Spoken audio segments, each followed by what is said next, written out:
मैं इस वक्त रतलाम के दिलीप नगर क्षेत्र में खड़ा हूं, वार्ड नंबर 28 में, जहां कल एक हादसा हुआ और हादसा हुआ है सीवरेज लाइन को चौक हो गई थी उसको खोलने के लिए किए गए गड्ढे में।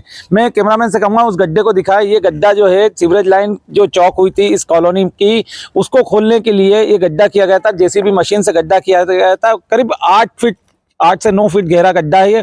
इस गड्ढे में 2 कर्मचारी काम कर रहे थे और जब इस सीवरेज लाइन को खोला गया था तो उसके बाद फिर इसमें पानी आया और जो एक ये देखिए, आपको मैं बता दूं, एक पाइप यहाँ पड़ा है। ये जो पाइप पड़ा है, ये पाइप का टुकड़ा उसमें जोड़ना था।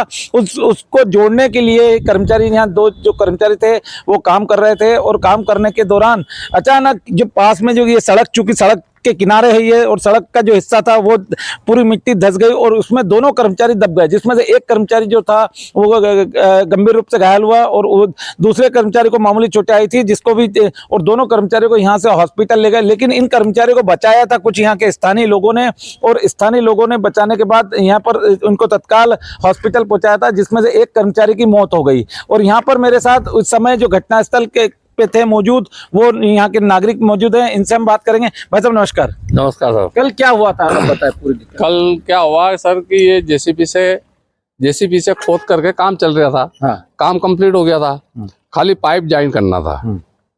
मैं खड़ा था, कंपनी का एक सुपरवाइजर, दोनों हम यहाँ खड़े हुए थे। 2 लेबर अंदर थी, सिर्फ चड्डी और चड्डी में थी। कपड़ा सारा खोल दिया था क्योंकि अंदर कीचड़ पानी भरा हुआ था। तो कपड़ा खोल करके 2 कर्मचारी अंदर उतरे हुए थे। अब वो जो है ये पाइप, हमसे पाइप मांग रहे थे कि यार ये पाइप हमको दे दो, हम अंदर ज्वाइंट कर रहे हैं। बस इतनी सी देर हुई, वो जो है सामने से मिट्टी का ये पूरा का पूरा धसने में उनको समय भी नहीं मिला और ना हमें समय मिला कि हम अंदर उतर के कूद कर सके। जगह बहुत कम थी। तो फिर मैंने जो है दौड़ भाग करके, जेसीबी का ड्राइवर था बेचारा वो कूदा, एक हमारे जीवन भाई थे ये कूदे, एक हमारे गुड्डू जायसवाल जी है वो कूदे। वो 3 जने अंदर उतर करके बड़ी मुश्किल से, कोई साधन नहीं था, जेसीबी वहाँ चला नहीं सकते थे क्योंकि जेसीबी से हो सकता है उनको लग जाए, जेसीबी से खोद नहीं सकते थे। तो फिर इधर उधर से पावड़ी तगारा ये मांग के, गेती मांग के उनको बड़ी मुश्किल से निकाला। अच्छा। इतने में एम्बुलेंस को फोन करा हमने, पुलिस चौकी पे फोन करा, पुलिस वाले तत्काल आ गए थे। एम्बुलेंस भी आ गई थी लेकिन थोड़ा विलम्ब से आई थी क्योंकि त्योहार की वजह से फंस गई थी वो। अच्छा, ये बताएं, आपसे मैं पूछना चाहूंगा कि ये बताएं कि ये जो काम था कौन करवा रहा था और किसने शुरू किया? ये तो सर गांव वाले की ही थी। हाँ। बोलो। ये क्या मालूम सर, या ठेकेदारी की लाइन में था या मतलब कि विधायक के इनके लाइन पे डांसता था, ये तो मुझको मालूम। तो मैं मजदूर आदमी हूँ। हाँ। मैं जैसे उधर से आ रहा हूँ, घर से आ रहा था, घर से आ रहा था ने ऐसे इनने बोला कि यार जीवन, हमारे 2 आदमी दब गए इसमें। तो मेरा दोस्त तो एक गुड्डू भाई करके है, वो कूद गए अंदर, ऐसे मैं भी कूद गया अंदर।